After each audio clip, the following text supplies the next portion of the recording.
Imagine walking into the most lavish baby shower you've ever seen. Crystal chandeliers twinkling above towers of pastel macarons, designer goodie bags lining each seat, and a guest list that reads like a who's who of society's elite. But there's a dark secret beneath all that sparkle. The woman throwing this extravaganza is not the mother-to-be's best friend. She's the millionaire's mistress, and the mother-to-be. She's out of the picture, or so everyone thinks, until suddenly the doors swing open. In strides the real pregnant wife, clutching a marriage license that's about to unravel every lie in this glitzy room. Welcome to the scandal. Damian Blackwell wasn't born into wealth. He fought for it, with the kind of ruthless ambition that made him as feared as he was admired.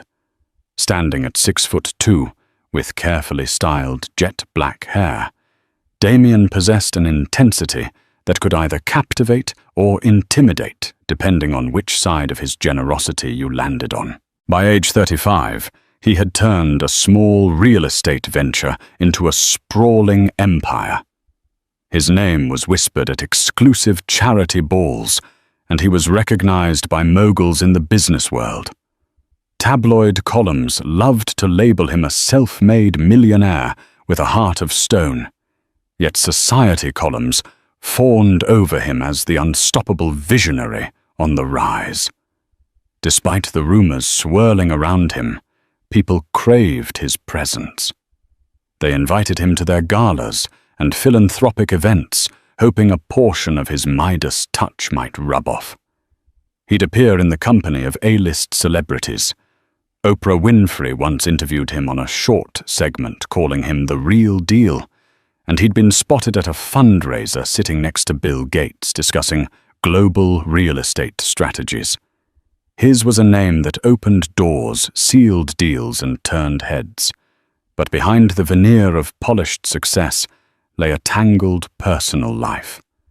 Damian was married, though not everyone in his social circle knew it. And he also had a mistress, a younger woman named Charmaine Delgado, who was cunning enough to stand by his side when it mattered, and discreet enough to remain in the shadows until she chose not to. It all began one deceptively quiet morning in their New York penthouse. Damian sipping his black coffee, looking over spreadsheets of property acquisitions.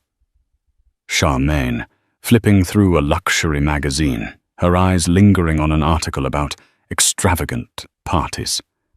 A dazzling idea began to form in her mind that would soon lead to chaos. The quiet secret of Damian's life was his marriage to Elizabeth Redwood. At 28, Elizabeth exuded a calm, regal grace. She had grown up in a well-respected family in Boston. Her father, Jonathan Redwood, was a high-powered attorney, and her mother, Catherine Redwood, was a socialite renowned for her philanthropic work. Unlike Damian, Elizabeth had come from money, but she carried her privilege with humility. She taught underprivileged children art in a non-profit school. The marriage was low-key. Elizabeth had never been much for public fanfare, and Damian was all too willing to keep his personal life private to protect his empire from scrutiny. Over the years, they had cultivated an image of a silent, behind-the-scenes couple, rarely photographed together, rarely attending events hand in hand. Some thought they were just close business partners.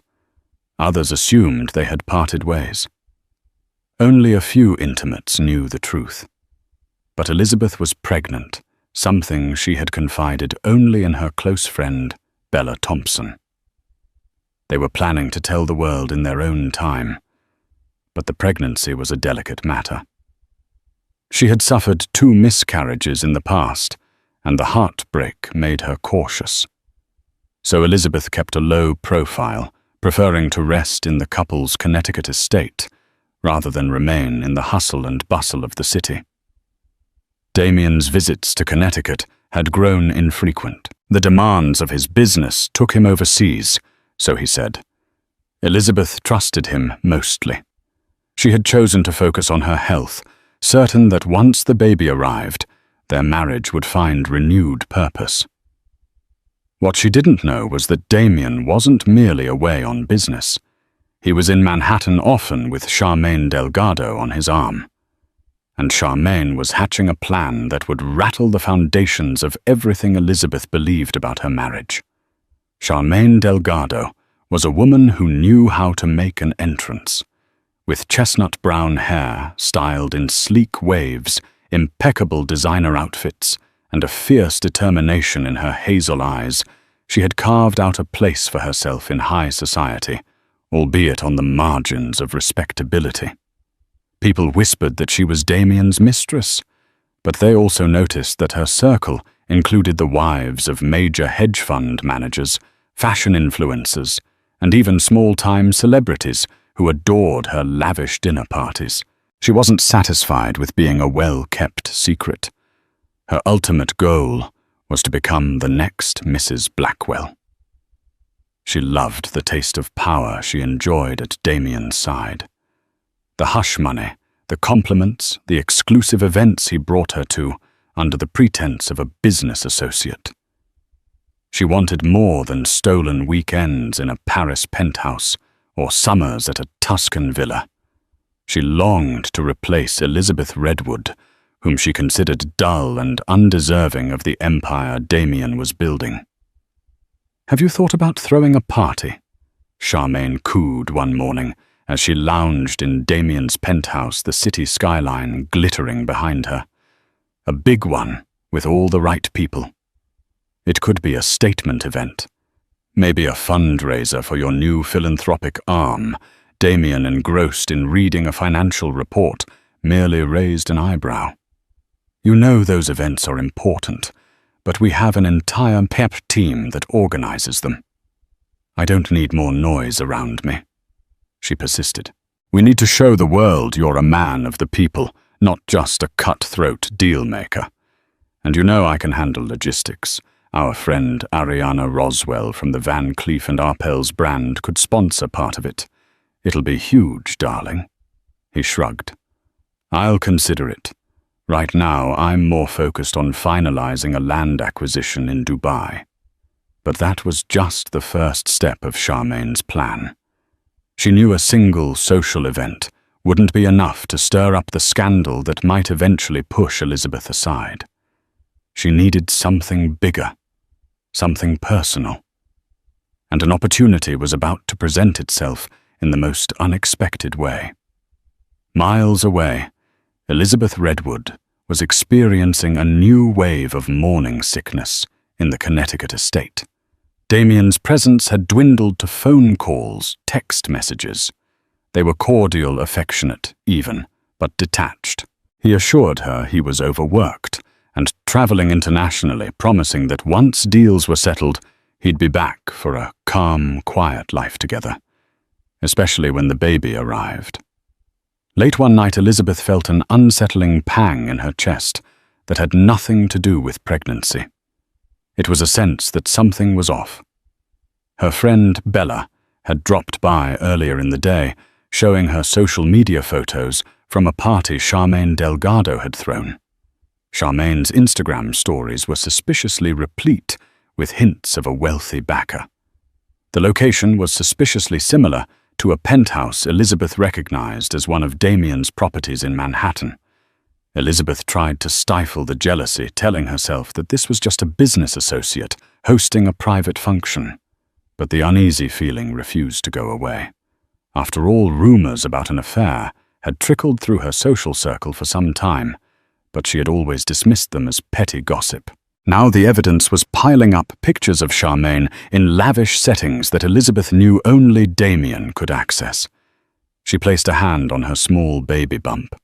With the child's gentle fluttering in her womb, it felt like both a promise and a reminder. She and Damian were a family. They had a future. She told herself, "I have to trust him. Stress is the last thing I need right now." But doubt is a seed that once planted grows rapidly, especially in the lonely quiet of a large estate where your husband's presence is rare. One drizzly afternoon, Charmaine discovered the depth of Damian's secret. A single oversight on his part, he had left a series of open messages on his laptop while he stepped away to answer a phone call. Charmaine saw a digital note from Damian's assistant congratulating him on his wife's pregnancy. Charmaine's heart clenched. She knew Elizabeth existed, but she hadn't realized Elizabeth was pregnant. Jealous fury simmered beneath her carefully poised exterior. She paced the penthouse, chewing on her glossed lip. Eyes narrowed. "He's going to have a baby with that woman," she hissed under her breath. "What about me?" But soon a twisted idea formed in her cunning mind. She decided to use this pregnancy to her advantage. If she could insert herself into the baby's life, she might become indispensable. And so she hatched a plan, so audacious it felt almost delirious, host a baby shower. For Elizabeth, yes, but secretly orchestrated by Charmaine herself and used as a platform to humiliate the pregnant wife or force a confrontation in public. She cornered Damian one evening with a proposition. "You never do anything big for Elizabeth," she said sweetly. "Why don't we celebrate her pregnancy? It'll be good, Pierre. Everyone in your social circle will know you're a family man. You're committed to your wife." He stiffened. "Elizabeth is very private. Besides, she's in Connecticut, and you know she's had complications before. She wouldn't want a big show." "Oh, hush," Charmaine insisted. "We'll make it a small, intimate affair. A high-end baby shower with carefully vetted guests. I'll handle everything discreetly. It'll be a great show of unity, especially for the tabloids. You could even do it at one of your properties to keep it private." Damian frowned, torn. "I don't think Elizabeth would appreciate it if a stranger organizes her baby shower." Charmaine placed a manicured hand on his shoulder. "Sweetheart, you need to show your support to your wife. Let me help. I'll ensure it's tasteful. No press, just close friends. I'll do all the heavy lifting. Besides, if you throw a shower for her, it'll erase all those silly rumors about me and you." Her eyes sparkled with the hidden motive, a chance to stake her claim in his life, to show Elizabeth and the world that she was more than just a rumor. Damian was reluctant, but eventually conceded, thinking it might indeed quell whispers of scandal if there appeared to be a friendly relationship between the two women. Charmaine couldn't help but smirk when he agreed. She quickly sent out invitations, making sure to invite only select members of high society and a few of Elizabeth's acquaintances. She didn't invite Elizabeth's family or closest friends. She wanted to keep the event's planning under her strict control. News of the upcoming baby shower spread quietly through upper crust circles, almost as if it were a secret event for the select few. Elizabeth heard about it from Bella Thompson, who received an invitation by email. Elizabeth's confusion grew. A baby shower hosted by Charmaine Delgado. The name alone made her heart skip a beat. Instead of confronting Damian directly, Elizabeth decided to keep her composure. She confronted him calmly on a phone call. "Why is Charmaine Delgado organizing my baby shower?" Damian cleared his throat, his tone reassuring. "I wanted to do something special for you," Charmaine volunteered.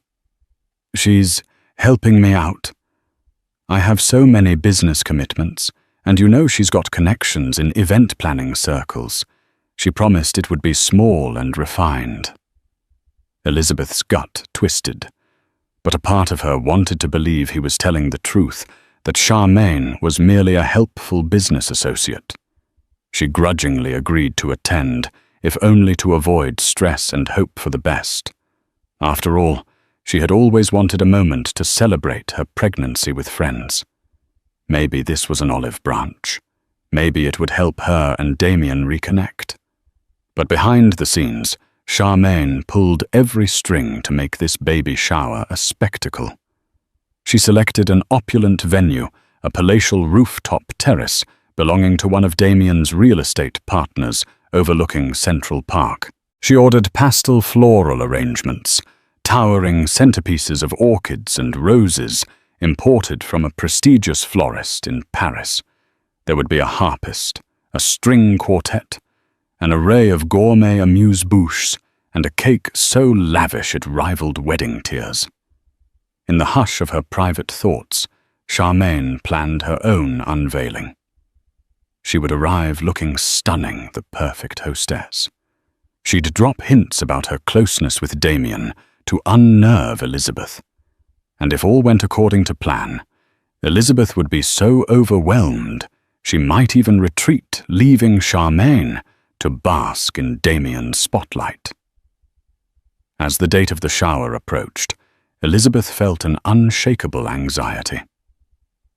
She was 7 months pregnant, trying to remain calm for the sake of the baby. Bella accompanied her to Manhattan, insisting she shouldn't go alone given her fragile emotional state.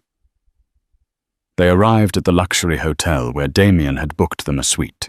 When Elizabeth entered the penthouse suite, she found a note from Damian, apologizing that he wouldn't be able to join her immediately. He had an urgent business dinner. She sank into the plush sofa, tears threatening.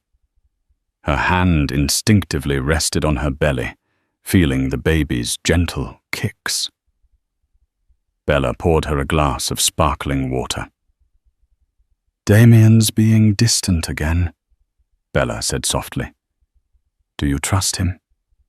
"Lizzie." Elizabeth blinked back tears. "I'm trying to. Everything is so confusing right now. He insists he loves me, wants this baby. Yet I see Charmaine in all his public appearances, and now she's hosting my baby shower." Bella offered a reassuring arm around her shoulder. "Tomorrow, you'll see the truth. Sometimes you need to look your fears in the eye. If something is off, I'll be right there to support you." That night, Elizabeth couldn't sleep. She thought of her father's disapproving glance whenever the subject of Damian arose, recalled how her mother once gently hinted that Damian's lifestyle might not mesh well with a stable marriage.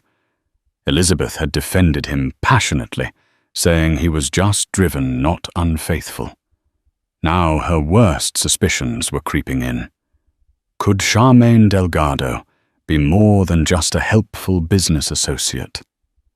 A brilliant late-morning sun bathed the rooftop terrace in golden light the next day. Waitstaff wearing crisp white uniforms circulated silver trays of champagne flutes, fresh squeezed juices, and hors d'oeuvres. Guests trickled in, each more glamorous than the last. The decor was a pastel dreamscape. Delicate pink, mint, and lavender ribbons dangling from tall arches of greenery. A harpist plucked gentle tunes in the corner. Charmaine Delgado made her entrance in a sleek mauve cocktail dress with diamond accents. Heads turned. She was radiant, playing the role of the gracious hostess to perfection, greeting influential socialites and business figures with warm smiles. She seemed to relish every polite question about her connection to the Blackwells. Her eyes roved over the crowd, waiting for Elizabeth. After a tense elevator ride, Elizabeth arrived on the rooftop, escorted by Bella. The moment Elizabeth stepped onto the terrace, a hush fell, followed by murmurs of admiration. She wore a flowing cream maternity gown, her face glowing despite her anxious heart. She placed a protective hand over her baby bump. Charmaine approached with outstretched arms, her smile a calculated blend of warmth and condescension. "Elizabeth, darling, I'm so glad you made it. I've been dying to meet you in person." Elizabeth plastered a polite smile. "Thank you for hosting this. It's quite lovely. I wanted to honor the mother of Damian's child." Charmaine emphasized the name with a slight smirk. "He's told me so much about you. We must chat more later, once you've greeted all these lovely guests." Elizabeth nodded, her brow furrowing. As she glanced around, she noticed many faces. Some were her distant acquaintances, others complete strangers. Few of her real friends were here. It felt like Charmaine's friends, Charmaine's alliances. Elizabeth suddenly felt alien in what should have been her moment. Across the terrace, a small group of women huddled together, whispering and glancing at Elizabeth. She felt the sting of their judgment. Rumors about Charmaine's relationship with Damian had clearly reached these circles, and many were watching to see how Elizabeth would react. Damian himself was noticeably absent. An hour into the festivities, Elizabeth tried to make the best of it. She politely thanked each guest for coming, endured the cooing over baby gifts, and fielded vague compliments about how lucky she was to have such a supportive friend in Charmaine. Bella hovered protectively nearby, noticing the forced smiles and the subtle slights. "Lizzie, do you want to sit down?" Bella asked gently. "You look pale." Elizabeth felt overheated, but she forced a reassuring smile. "I'm fine. Just need a bit of water." Bella guided her to a seat. As a waiter brought over a glass of ice water, Charmaine reappeared, dragging along a tall woman named Harriet McAllister, a flamboyant gossip columnist for one of the city's scandal rags. Harriet was known for her sharp tongue and sensational headlines. She was exactly the kind of presence Elizabeth had wanted to avoid. Charmaine purred Elizabeth. "Darling Harriet here would love a quick chat about your plans once the baby arrives. She's a dear friend and does these wonderful pieces on society families." Elizabeth's stomach churned. She felt cornered. She recognized Harriet's byline stories about extramarital affairs, hidden marriages, and love children that sold out tabloids. With a forced graciousness, Elizabeth offered a handshake. "Pleasure to meet you." Harriet's lipsticked grin was disarming. "My readers would be thrilled to know about your journey. We rarely see you in public. Are you hoping to step into more philanthropic work?" After the baby, Elizabeth recalled her ongoing involvement with children's art education. "I've always been philanthropic, Harriet. My work with underprivileged children is where my heart lies." Harriet's gaze flickered to Charmaine, as if searching for a bigger story. "And how has Ms. Delgado here helped you prepare for motherhood?" Elizabeth swallowed her discomfort. "She's kindly hosting this shower. It's very thoughtful of her." Charmaine smirked, hooking an arm around Harriet's. "Damian trusts me implicitly with these sorts of things. We've collaborated on many projects." Elizabeth's heart hammered. She wanted to scream. Instead, she smiled politely, feeling a swirl of nausea. Harriet's eyes gleamed, sensing tension. "Well, I look forward to writing something wonderful," Harriet said, in a tone that implied she wanted to dig up drama. "Thank you both." As Harriet wandered away, Charmaine leaned in close to Elizabeth, lips curling in a mocking smile. "You must be so exhausted. Sure you can handle all this excitement?" "Dear," Elizabeth met her gaze firmly. "I'm fine. I hope Damian arrives soon. This is after all our baby shower." Charmaine's eyebrows arched, a spark of triumph in her eyes. "Oh, he'll be here. Don't worry. He wouldn't miss his own event." From across the terrace, Bella flashed Elizabeth a worried look. Something was brewing, and they both sensed that Charmaine had not yet played her final card. Mid-afternoon, a wave of murmuring swept through the guests. Damian Blackwell entered, flanked by a couple of his business associates. He wore a tailored charcoal suit, exuding confidence even as tension pinched the corners of his mouth. Elizabeth mustered a smile as she approached him. He leaned down to kiss her cheek, whispering, "You look beautiful." She forced a smile. "Thank you." Without missing a beat, Charmaine swooped in, greeting Damian with an intimate hug that lingered too long. Elizabeth's jaw tightened. Some guests averted their eyes uncomfortably. Others watched eagerly for signs of drama. Damian cleared his throat. "Charmaine, you've outdone yourself. This is spectacular."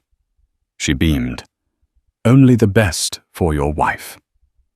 Her lips curved at the word, as though it were a faint insult. "Now, dear guests," Charmaine said, raising her voice to gather attention. "May I have everyone's attention for a moment? We have a very special surprise planned for Elizabeth and Damian." Two waiters wheeled out a multi-tiered cake adorned with sugar roses and a shining gold bee for baby Blackwell.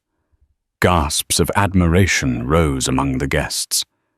Charmaine continued, "This baby represents a new chapter in the Blackwell legacy. We all know Damian is a man of ambition and power, but behind every great man is a great woman. Or so they say. Elizabeth, you're carrying his pride and joy, his future heir." Elizabeth swallowed, bracing for the spotlight. She felt a wave of relief that at least in this moment, Charmaine's speech sounded oddly supportive. But then Charmaine's gaze flicked to Harriet McAllister in the crowd. Sometimes, Charmaine said, "The greatest test of love is how we handle adversity." And I think we all need to raise a toast to that. Because it's not just about the baby. It's about forging a future that might change the face of the Blackwell Empire forever.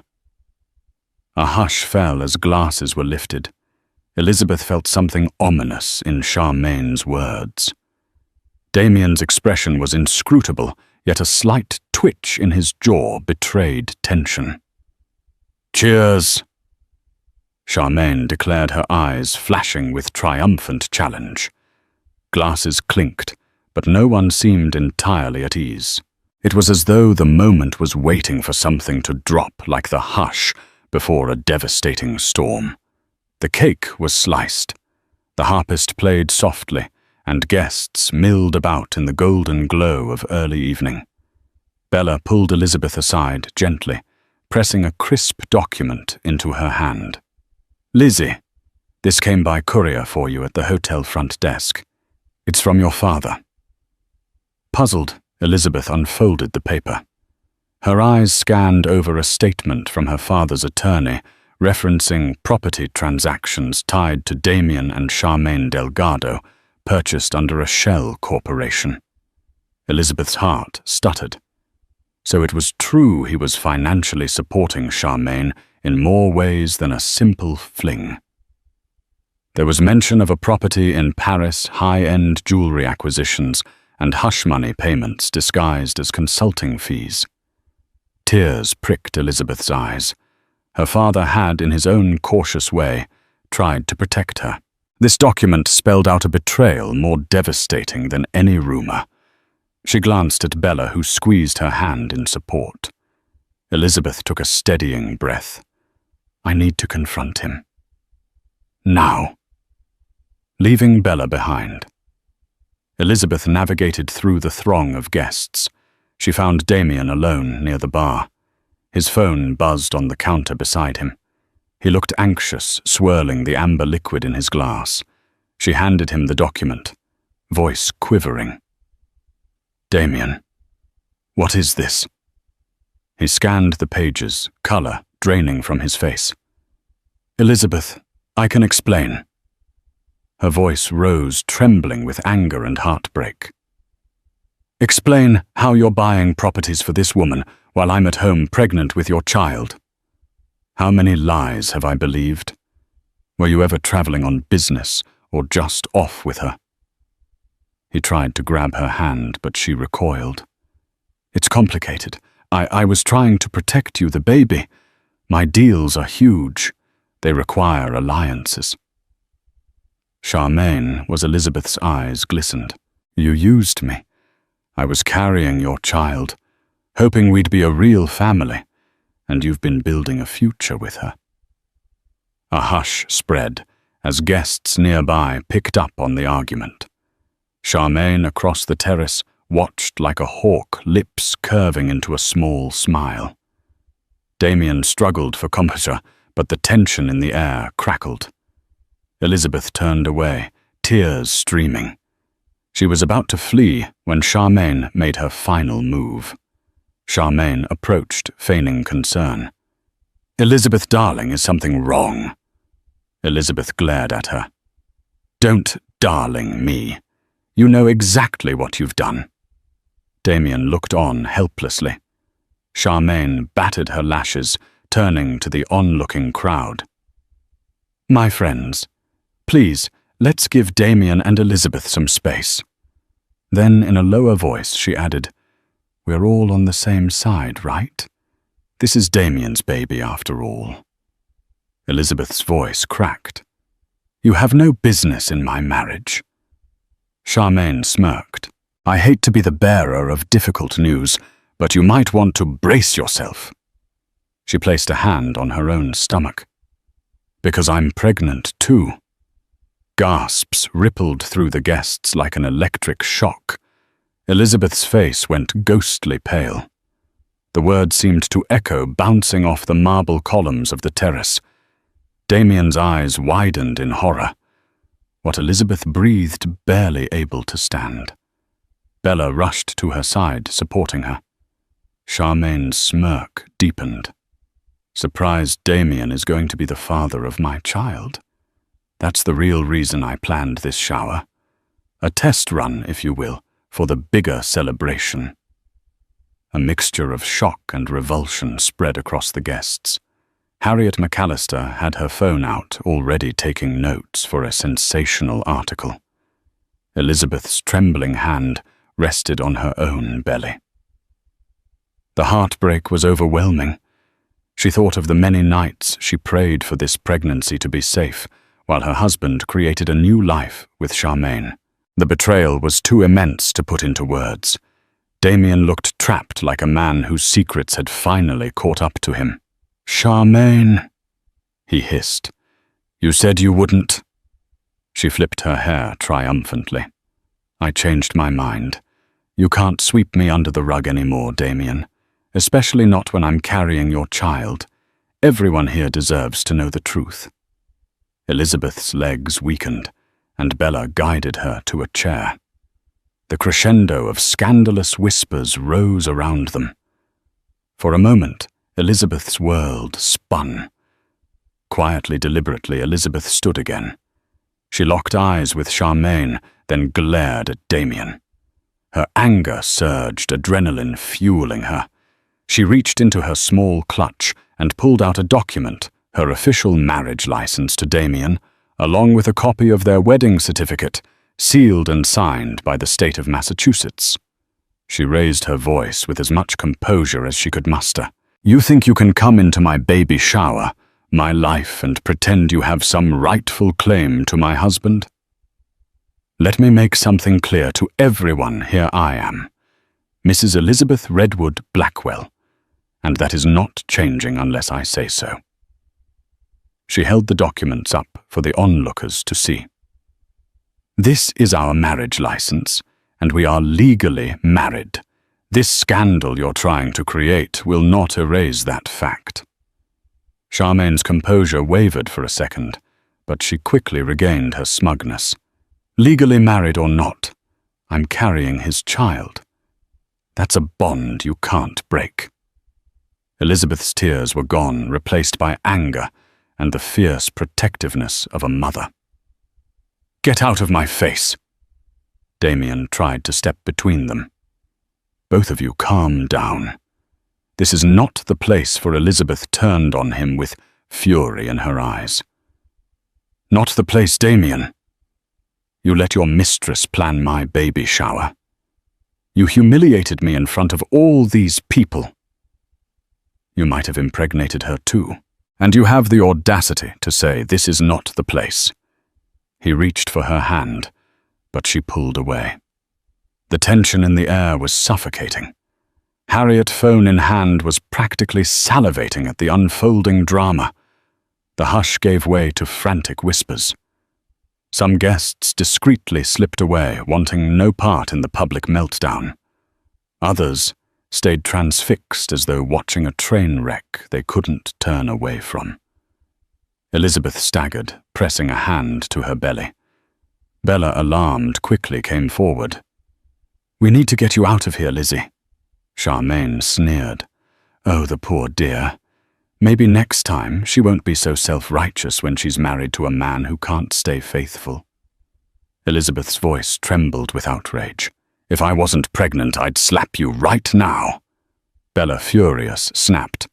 "Let's go, Lizzie. This isn't worth risking your health." They made their exit, the stunned crowd parting like the Red Sea to let the pregnant wife pass.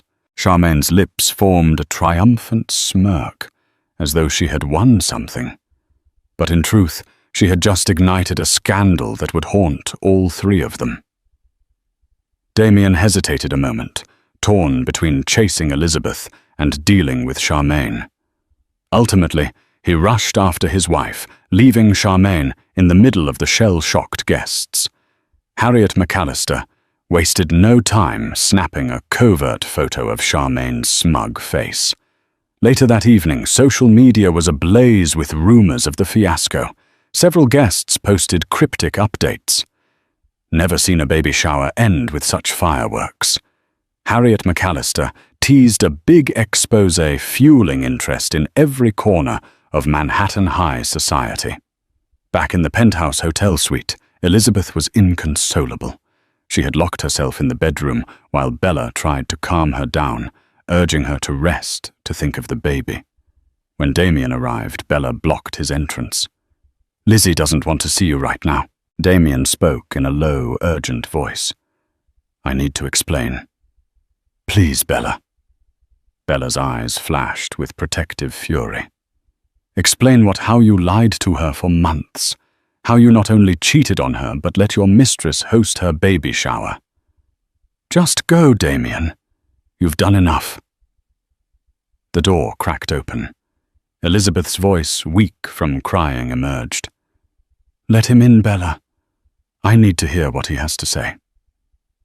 Reluctantly, Bella stepped aside. Damian entered and found Elizabeth sitting on the edge of the bed. Her eyes read a box of tissues at her side. "Lizzie," he began softly. "I'm sorry. I never wanted this to happen." "Charmaine. Well, she was more than a fling, but never meant to replace you." She looked up, anger and heartbreak shining in her eyes. "Is she really pregnant?" He hesitated. "She says she is, but I haven't seen any medical proof. She blindsided me too. I swear I never intended for that to happen." Elizabeth let out a bitter laugh. "So it's a possibility. I was home carrying our child while you were off impregnating someone else." He sank to his knees beside her. "There's no excuse. The truth is I got caught up. I was lonely traveling, dealing with pressure. We drifted apart, and Charmaine was available. I'm sorry." Tears streaked her face. "Lonely, I was lonely too. I lost 2 babies before this one. Remember, I needed you, Damian." His voice cracked. "I know, Lizzie. I failed you, and I'll spend the rest of my life making it right if you let me." She stared at him, an ocean of hurt welling in her eyes. "Right now, I need space. I need to protect my baby. I don't know if I can ever trust you again." Bella re-entered, guiding Elizabeth into the next room. "She needs rest, Damian. You should go." Damian stood, realizing the gravity of what he might lose. "Lizzie, I love you. I love our child. I promise, whatever it takes." His voice trailed off. Elizabeth turned away, tears dripping from her chin. "Just leave." While Elizabeth tried to recover from the emotional blow, Charmaine revelled in the aftermath. She sat in her own luxury apartment, scanning gossip websites. They'd already begun posting sensational headlines. Millionaire, real estate, mogul faces baby shower scandal, 2 women. 1 baby or 2. She sipped champagne. Smiling at the tabloid photos, one showed Elizabeth, tear-streaked, holding the marriage license aloft. Another captured Charmaine's triumphant smirk. But her phone rang with an unexpected call. Gerald Anderson, one of Damian's close business associates, an older man who had brokered many of Damian's biggest deals. Charmaine answered playfully, "Gerald, darling." "Calling to congratulate me?" Gerald's tone was ice. "You've made a spectacle of yourself and Damian. This fiasco is dangerous for the company. The board is worried about negative press. Damian's deals in Asia are already wavering. Investors don't like scandal." Charmaine rolled her eyes. "Tell them to relax. All publicity is good publicity. People will forget in a week." Gerald's voice hardened. "Not this time. Your stunts might cost billions. Damian's name is on the line, and so is yours if you keep pushing this. I'd advise you to disappear quietly or face legal consequences." Charmaine bristled. "Legal consequences for carrying his child? Don't be absurd. I have my own resources. Damian won't let anything happen to me or the baby." Gerald's laugh was humorless. "You're naive if you think he'll jeopardize his empire for you. My recommendation: lay low, handle this discreetly, and pray that Elizabeth doesn't drag you through court. That would be a bloodbath you can't win." The line went dead. Charmaine's smirk wavered. She realized with a chill that no matter how cunning she was, she might be playing a game against forces far larger and more ruthless.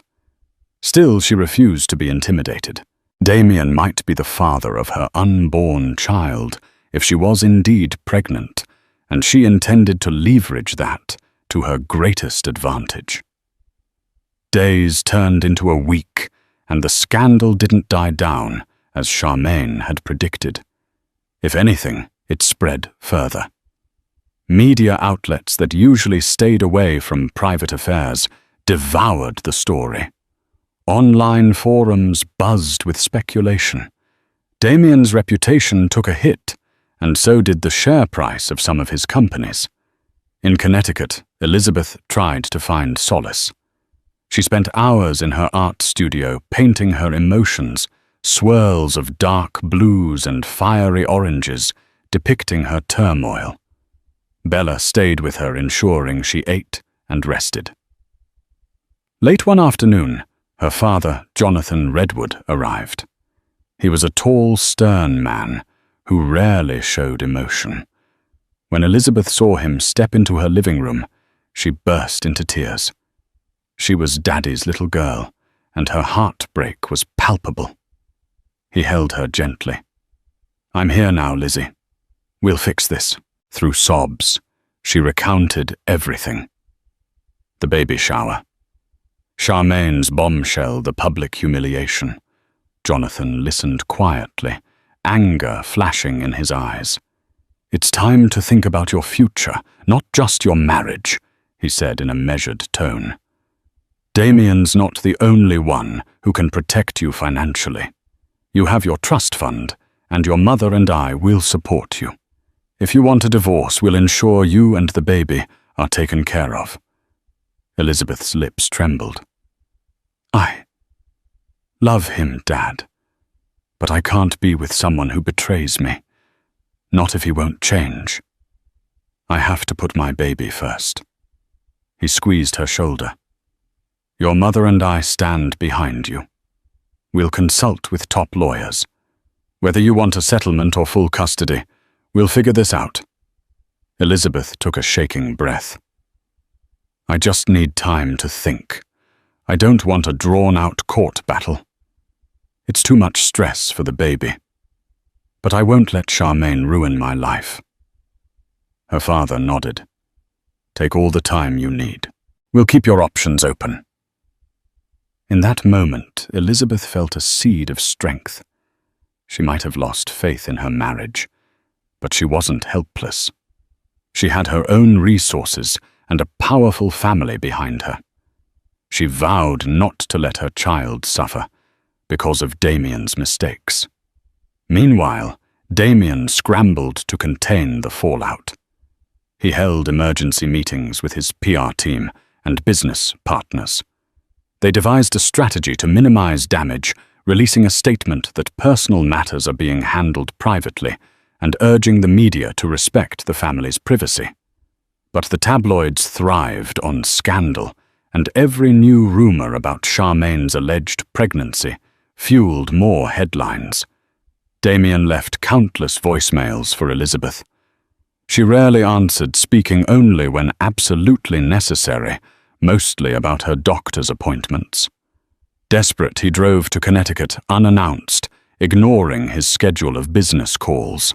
He found Elizabeth in the backyard garden, tending to a patch of hydrangeas. She looked serene, though heartbreak lingered in her eyes. Bella, seeing Damian approach, quietly slipped inside. Elizabeth rose, wiping her hands. Damian. He swallowed hard. Lizzie, I know you need space, but I had to see you. She shrugged.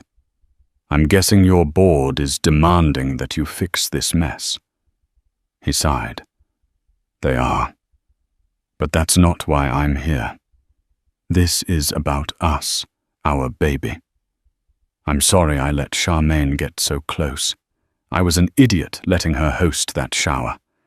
And if she's really pregnant, I'll deal with it. Elizabeth inhaled slowly, the weight of her sorrow evident. I'm not sure there's an us to fix anymore, Damian. You humiliated me. You lied. You might have fathered another child. How do we come back from that? He stepped closer, voice cracking.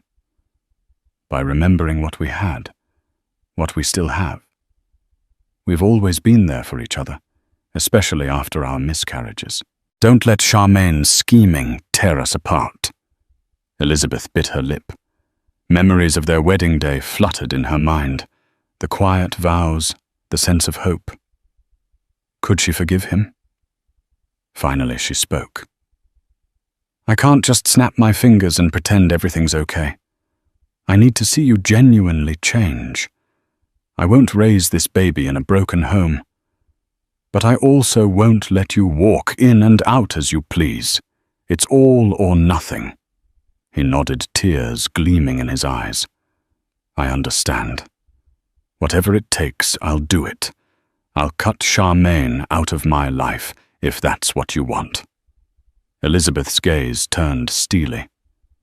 What if she's pregnant with your child? You can't just walk away from that responsibility. Damian looked pained. I'll provide for that child, but that doesn't mean I have to be with her. I want my family with you. Elizabeth's throat tightened.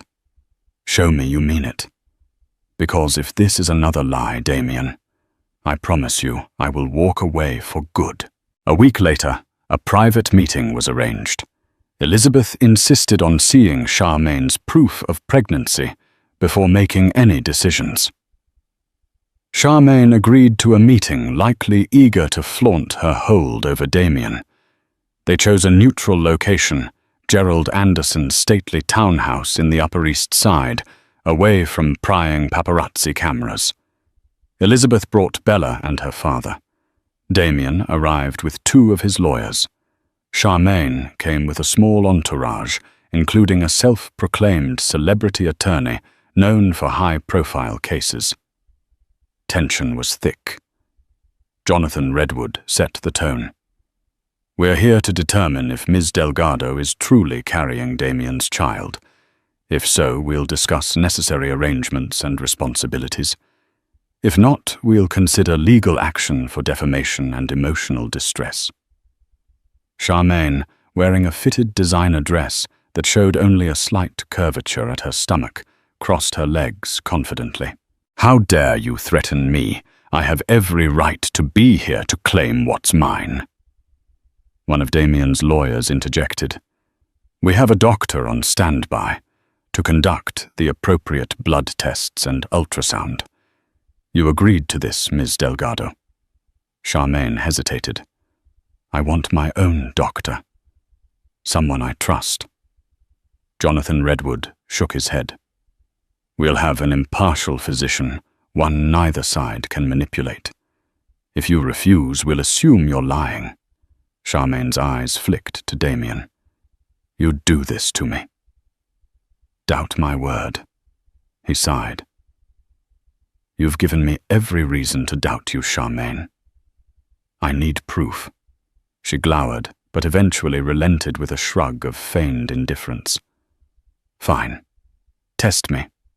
But when it comes back positive, you'll regret questioning me." The group moved to a private office where a discreet physician waited. Under watchful eyes, Charmaine underwent a brief ultrasound and blood draw. The tension was palpable as they waited. Damian stood beside Elizabeth, glancing anxiously between her and Charmaine. Bella and Jonathan Redwood watched from the corner, arms folded in silent judgment. When the doctor completed the ultrasound, the screen showed a small embryo clearly visible, measuring about 9 weeks. Charmaine wasn't lying about being pregnant. The hush in the room deepened. A tear slipped down Elizabeth's cheek. Damian closed his eyes, exhaling a shaky breath. Charmaine sent them both a triumphant smile. "Told you." The group reconvened in the townhouse parlor. The doctor confirmed Ms. Delgado is indeed pregnant, approximately 9 weeks along. Further blood tests will confirm paternity, though Ms. Delgado states Mr. Blackwell is the father. Elizabeth felt her world tilt again. Damian swallowed, looking at Elizabeth with guilt. Charmaine smirked at them both, an air of victory radiating from her. Confronted with the undeniable reality of Charmaine's pregnancy, Elizabeth felt a crushing weight descend upon her. She excused herself from the tense meeting, stepping out into the townhouse garden. The gentle sound of a fountain trickled over the hush of thick hedges. She tried to steady her breathing, fighting tears. Damian found her there, carefully approaching. "Lizzie." His voice trembled with heartbreak and regret. "I'm so sorry." She turned eyes blazing with pain. "You've saddled me with a lifetime of sharing you with that woman and a child that's not mine.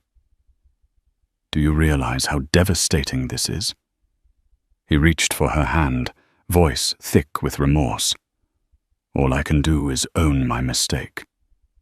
I don't want to lose you. Let me prove to you that I can be the husband and father you deserve." Elizabeth's tears flowed freely. The child in her womb kicked as though sensing her distress. "I don't want my baby to grow up in a broken home, but I refuse to be in a marriage with 3 people. He squeezed her hand gently. "I'll handle everything with Charmaine. We'll set up a trust for her child, ensure financial security. But my home is with you and our baby." She pulled away. "Words aren't enough anymore, Damian. Show me through your actions. If you think I'm going to live under the same roof with you while you juggle some arrangement with Charmaine, you're wrong. I'm staying here in Connecticut until I decide what's best for me and the baby." He nodded, tears glistening. "I understand." With that, they returned inside. Charmaine looked at them smugly. Jonathan Redwood gave her a cold stare. "We'll be in touch regarding legal arrangements. Until then, do not contact my daughter directly. Any communication goes through me or her attorneys." Charmaine flipped her hair. "Damian, you know how to reach me if you need anything, especially with the child's appointments." Elizabeth's heart clenched. Without another word, she left, followed by Bella and her father. Damian lingered behind a silent desperation in his eyes. The lines were drawn. The story exploded in the media once Harriet McAllister got wind of Charmaine's confirmed pregnancy.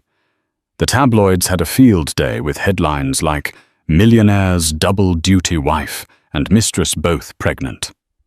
Late-night hosts made snide jokes. Online comments ranged from sympathy for Elizabeth to outright mockery of Damian's lack of fidelity. Elizabeth retreated to Connecticut, turning off her phone for days at a time, focusing on her health and painting to channel her emotional turmoil.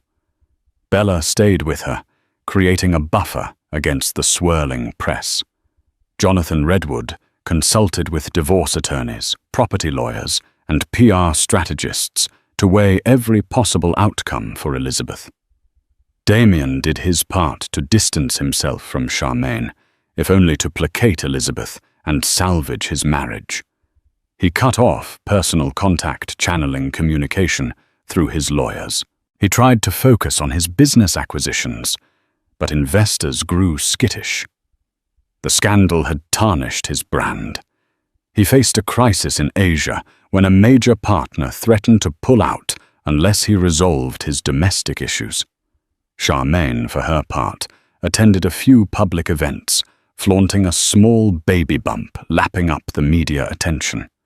She granted Harriet McAllister an exclusive interview, painting herself as the wronged woman who had accidentally fallen in love with a powerful man. She teased that she still believed Damian would choose her if Elizabeth walked away.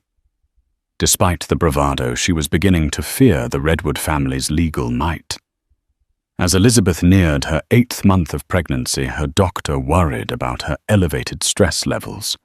She decided that for her baby's well-being, she needed clarity even if it was painful.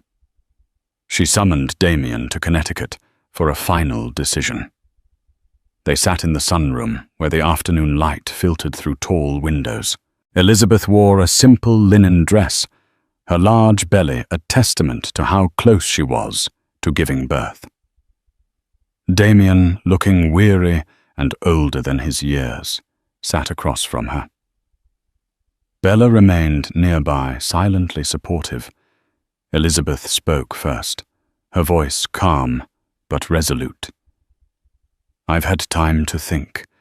My father is willing to help me file for divorce the moment I decide it's over. But I don't want to make a choice I'll regret just because I'm angry." Damian listened intently, clasping his hands. She continued, "I love you. I want our child to have both parents. But I won't be humiliated or lied to.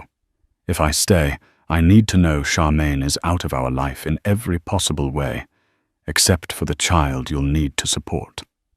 That's unavoidable, but I will not have her at family events in our homes or near me." Damian's eyes brimmed with tears. "I swear, Lizzie, I'll do whatever it takes. I want to raise our child together, and I'll protect you from her. I made a mistake, a catastrophic one, but I refuse to lose you because of it." She inhaled shakily. "Charmaine won't go quietly. You've seen how she craves attention. She's going to hold this child over your head, and she might stir up more drama. If it becomes too toxic, I'm gone." He nodded. "I understand. I'll sign any post-nuptial agreement you want. We can set up a legal framework for Charmaine's baby. Child support visitation. Everything will go through attorneys. No personal involvement." Elizabeth's voice trembled. "I'm giving you one last chance, Damian. Don't betray me again, because I won't survive another heartbreak." He moved to kneel in front of her, gently placing his hand on her belly. "Thank you," he whispered. for giving me a chance to be a better man for our baby." She placed her hand over his tears, spilling. "Don't waste it." A month later, Elizabeth's contractions began late at night. Bella drove her to the hospital, and Damian rushed from the city the moment he got the call, in the sterile glare of the maternity ward. Elizabeth labored through hours of pain, her screams echoing in the corridor. Finally, a healthy baby girl was delivered, wailing with robust life. Damian broke down in tears when he first held his daughter, whispering thanks and apologies to Elizabeth. Exhausted, she smiled weakly, letting him kiss her forehead. There was a sense of fragile unity in that moment. Over the next few days, Elizabeth stayed in the hospital regaining strength. Damian remained by her side, doting on the baby. Bella and Jonathan Redwood visited, offering cautious support. A swirl of media inquiry buzzed outside, but the hospital maintained strict privacy protocols. The Redwood name carried weight, ensuring Elizabeth could recover in peace. As Elizabeth held her newborn daughter, warmth filled her chest. Love, hope, and determination to protect this precious child. She watched Damian cradle the tiny girl who had his dark hair and her soft features. For a moment it felt like they were a real family, untainted by scandal. But reality loomed. Charmaine was nearing the midpoint of her pregnancy, and she would soon deliver a child who shared Damian's DNA. That future weighed heavily on Elizabeth's heart, even as she tried to savor the bliss of new motherhood. Elizabeth decided to move back to the Connecticut estate, permanently away from the city's gossip. Damian agreed, hoping to rebuild their relationship in the tranquility of the countryside. He spent more days commuting between the city and the estate, determined to show Elizabeth he was committed. Legally, Charmaine's child was recognized. Through carefully negotiated documents, she received a comfortable allowance, medical expenses, and a guarantee of ongoing child support once the baby was born. She tried to push for more face-to-face involvement, but Elizabeth refused. Damian kept his distance, only communicating through lawyers and the occasional phone call regarding medical updates. Charmaine's bitterness grew as she watched from the sidelines. She had expected a grand romance or a highly visible co-parenting arrangement that kept her tethered to Damian's life. Instead, she was relegated to the outskirts, a footnote in his empire. Though wealthy by association, she was still alone, pregnant with a man who'd chosen his wife over her. It wasn't the victory she'd imagined. For Elizabeth, life became a delicate balance, caring for her newborn daughter, grappling with the trauma of betrayal, and trying to trust Damian again. Each day that he returned from the city, without any sign of infidelity, was a small victory. She wondered if she could ever fully forgive him, but she loved him enough to try. Months passed, and the scandal gradually faded from public view, replaced by fresher celebrity gossip. Elizabeth and Damian shared quieter days at the Connecticut estate, cherishing the baby girl who had brought them a renewed sense of purpose. Charmaine eventually gave birth to a healthy boy, then drifted into a more private life when headlines ceased to favor her story. Still, the memory of that explosive baby shower lingered like a cautionary tale. In their elegant living room late at night, Elizabeth sometimes caught Damian gazing at her with a mixture of regret and gratitude. Their marriage was far from perfect, and trust was a fragile plant that needed constant nurturing. But they had chosen to move forward together. And that's the story of the millionaire who let his mistress host the baby shower, only for his pregnant wife to show up with their marriage license. Love, betrayal, and a chance at redemption if they can hold on. Thank you for joining us on this roller coaster ride of secret affairs, surprise pregnancies, and unexpected confrontations.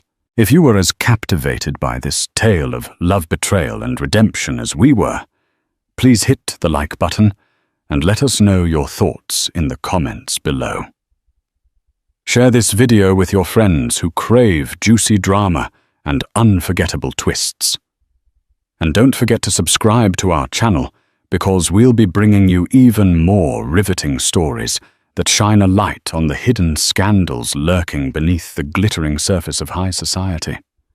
Your support means the world to us, and we can't wait to keep you on the edge of your seat with our next jaw-dropping tale. Have you ever wondered how a single moment, one split second of discovery, could shatter a perfectly crafted facade? This is the story of Sarah Robertson, a devoted wife who believed in the sanctity of love and marriage, only to find herself caught in a whirlwind of betrayal when she stumbled upon her husband's mistress at his office. As she stood there, pregnant and trembling with rage, little did she know that a DNA test lurked in the shadows, poised to devastate everything she thought she knew. Brace yourself for a relentless ride of lies, secrets, and shocking twists that will leave you speechless. Sarah Robertson was no stranger to life's challenges. At 32, she had faced her fair share of heartbreak and setbacks before meeting Richard Johnson, a charismatic investment banker at Allen & Myers Financial Services. When Richard first walked into her life, he seemed to radiate stability, confidence, and a touch of old-fashioned charm. That was 5 years ago. Today, Sarah was sitting by the large bay window in their suburban home, hands resting gently on her growing belly, reflecting on the blessing she was about to bring into the world. The house itself was a symbol of their mutual hard work, a 2-story brick home with a pristine lawn and carefully chosen decor. Friends would comment on how picture-perfect their life seemed. Neighbors smiled at the sight of Sarah's baby bump waving in approval as they jogged or walked their dogs down the quiet streets. On the surface, everything looked idyllic: a glowing wife preparing a nursery, a busy husband providing for his family, and a child on the way. Yet beneath the veneer of a perfect suburban marriage lurked a subtle disquiet. It had started as the faintest flicker of doubt, those nights Richard would come home late without a proper explanation, or the weekends he claimed to be catching up on office work, while Sarah battled morning sickness alone. Sarah tried convincing herself it was all temporary. After all, Richard's job was demanding, and they needed to prepare financially for the baby's arrival. Their relationship had blossomed quickly. After a whirlwind romance of less than a year, they got married in an intimate ceremony on a sunny beach in Hawaii. Family and close friends witnessed their vows, tears of joy shining in their eyes. Richard's best friend, James Peterson, was the best man, a tall, boisterous fellow who loved practical jokes but had a heart of gold. Sarah's longtime confidant, Harriet Edwards, served as her maid of honor, and had been the first to encourage Sarah to take a leap of faith with Richard. Shortly after the honeymoon, Sarah and Richard settled into the rhythms of daily life. Sarah, a freelance graphic designer, worked from a cozy office upstairs. Her flexible schedule allowed her to build a stable clientele while also keeping the house in order. Richard, on the other hand, thrived in the high-stakes world of finance. He could negotiate million-dollar contracts before breakfast and charm his boss into awarding him the heftiest bonuses by lunchtime. However, once Sarah became pregnant, life started shifting. What had once been a comfortable partnership turned into anxious nights and suspicious glances. Sarah found herself scrolling through Richard's social media, looking for signs of hidden messages or flirty interactions. She had yet to find concrete evidence, just a vague sense that something was off. If only she could put her finger on it, Sarah thought as she sat by the window that day. In her heart, she still hoped everything was fine, that the weight of her suspicions was merely the pressure of impending motherhood. But an unshakable feeling told her a storm was brewing, and no carefully curated suburban dream could shelter her from the downpour that was about to come. The first real hint arrived one Friday evening. Sarah was up late designing a client's logo when she heard Richard's car pull into the driveway. It was nearly midnight. Her heart fluttered with relief, but as he stepped through the front door, her relief shifted to alarm. He reeked of expensive perfume, not the kind she wore, and not the kind carried by the air of any bar she knew he frequented after work. "Hey, honey," Richard said with an attempt at casualness, removing his tie and avoiding her eyes. A faint flush crept over his cheeks. In the past, she might have blamed the cold, but it was a balmy night with barely a breeze. Sarah forced a smile. "Late night." "Yeah. We had a few urgent client meetings, then some colleagues wanted to grab drinks," he replied. He kept his explanation succinct, offering no more details than necessary. It felt rehearsed. Curiosity flamed within her. She wanted to press for more details, names of colleagues, location of the bar, but she bit her tongue, not wanting to spark an argument. Pregnancy hormones had been causing tension lately, but deep down she suspected this apprehension was something else entirely. Sarah had enough experience with heartbreak to recognize the signs of evasion. Instead, she reached for a different approach. "You hungry? I kept dinner warm." Richard shook his head. "I'm beat. I'll just shower and head to bed." As he trudged upstairs, Sarah stood rooted to the spot, trying to steady her breath. The faint floral scent of someone else's perfume lingered like a ghost in the foyer. Suspicion took root, its tendrils wrapping around her heart. That night, she lay awake, her mind a battlefield of conflicting emotions. The next morning, Sarah decided to confide in Harriet. Over a cup of herbal tea at the local cafe, Harriet listened intently, her brow furrowed. They sat tucked in a corner away from the chatter of other patrons. Harriet was the kind of friend who would never sugarcoat the truth. She had been Sarah's companion through heartbreaks past, including Sarah's broken engagement nearly a decade ago. "Sarah, you have to trust your gut," Harriet said, her voice low yet firm. "If something feels wrong, it probably is. But I don't want to accuse him of anything without proof." Sarah replied anxiously, twisting her wedding ring. "He's under a lot of stress at work, and I know the baby is adding to his worries." Harriet sighed. "I get it. You don't want to start a fight or push him away. But you can't ignore the signs. Keep your eyes open." Over the following days, Sarah did just that. She paid attention to Richard's mood swings, the times he spent on his phone, the frequency of his late meetings. She noticed how he sometimes disappeared into the garage for phone calls. She began to wonder if he was truly just talking to clients. Each suspicious moment piled onto the next, forming a mountain of doubt. Yet Sarah struggled to confront him directly. Part of her was afraid of what she might discover. Another part of her worried about the baby needing Richard's support and their finances in order.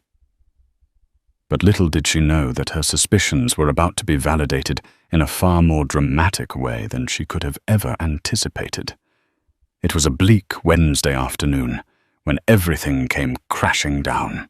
Sarah had spent the morning at her obstetrician's office for a routine checkup. The doctor, Dr. Amelia Green, had assured her the pregnancy was progressing normally, and Sarah felt a wave of relief. She thought about surprising Richard at his office with lunch and news of the baby's healthy progress. After all, maybe Harriet was right. Maybe they just needed a little reconnection, something spontaneous to remind them of the love that existed before suspicion took hold. Clutching a paper bag with Richard's favorite tuna salad sandwich, Sarah drove into the city and arrived at Allen & Myers. She walked through the gleaming lobby, giving the receptionist a polite smile. The smell of polished floors and expensive cologne filled the air. Sarah made her way to Richard's floor, a sense of anticipation coursing through her. She pictured the delight on his face when she handed him the lunch, imagining he'd embrace her, declare how thoughtful she was, and maybe they'd talk about baby names. But as the elevator doors opened, Sarah's heart plunged into her stomach. Standing by Richard's office door was a stunning brunette in a tight pencil skirt and a silky blouse, giggling as Richard gently brushed a strand of her hair off her face. They were so engrossed in each other that they didn't immediately notice Sarah's arrival. Sarah froze the blood draining from her face, her fingers gripping the paper bag like a lifeline. When Richard finally spotted her, he stiffened. The brunette's face twitched with surprise, and a subtle panic flickered in her eyes. "Sarah." Richard stammered, taking a step back as if the floor had turned to lava. What are you doing here?" Sarah opened her mouth to speak, but nothing came out. She was paralyzed by the sight, by the unspoken truth hovering in the room. At last she found her voice. "I wanted to surprise you with lunch, but I see you're already occupied." The woman's nameplate on her desk read, "Christine Monroe," and Sarah recalled Harriet mentioning a new hire in Richard's department. Suddenly the perfume Sarah smelled on him made sense. Her cheeks burned at the realization that it was this woman's perfume she'd detected on Richard's suit. Christine offered a tight, uncomfortable smile. "I'm sorry. We were just discussing a client pitch." Richard nodded vigorously, attempting to play along. "Yes, just work stuff." Sarah's eyes flicked between the two. The tension in the air was thick enough to choke on. "Right," Sarah said softly, her voice trembling. Her gaze dropped to the lunch bag in her hand, which now felt like the cruelest joke. She turned on her heel and left, ignoring Richard's calls for her to wait. In that single moment, all the illusions, excuses, and rationalizations she had clung to were obliterated. The floor around her felt as if it might collapse at any second. She hurried back to the elevator, tears blurring her vision. The ride down to the lobby felt agonizingly slow, her mind reeling with questions. Was this a one-time flirtation or a full-blown affair? How long had it been going on? And most crucially, how was she supposed to protect her unborn child from the fallout of this betrayal? Sarah managed to make it home before the tears truly took over. She shut the front door behind her, slid to the floor, and sobbed as muffled screams of anguish escaped her lips. The baby in her womb stirred as if sensing her heart break, prompting her to cradle her belly gently. She realized that no matter how betrayed she felt, her first priority was to remain calm for her unborn child. Still trembling with fury and sorrow, Sarah forced herself into her office, turning on the computer to distract her mind. Within minutes, she found herself searching Christine Monroe's name on social media. There she was. Glamorous photos, multiple posts about late nights at the office, each one racking up likes and flirtatious comments. Sarah's stomach churned at the pictures Christine posing in chic outfits, always sporting that same indulgent smile. Nothing explicit pointed to Richard, but a few cryptic captions about office romance made Sarah's blood boil. That evening around 7:00 p.m., Richard's car pulled into the driveway. Sarah listened to his footsteps as he approached the front door. He entered the house, slowly setting his briefcase down, with a cautious thud, as though he expected to find the place torn apart. Gathering her courage, Sarah stepped into the hallway. The tension between them was palpable. "Sarah," he began, voice tinged with worry. "We need to talk." She crossed her arms protectively over her chest. "Yes, we do." They moved into the living room. Richard tried to take her hand, but she pulled away, refusing to let his touch dilute her anger. He sighed heavily. "Nothing's going on with Christine," he insisted. "She's a junior associate on my team. I've been showing her the ropes." "That's it." Sarah's eyes narrowed.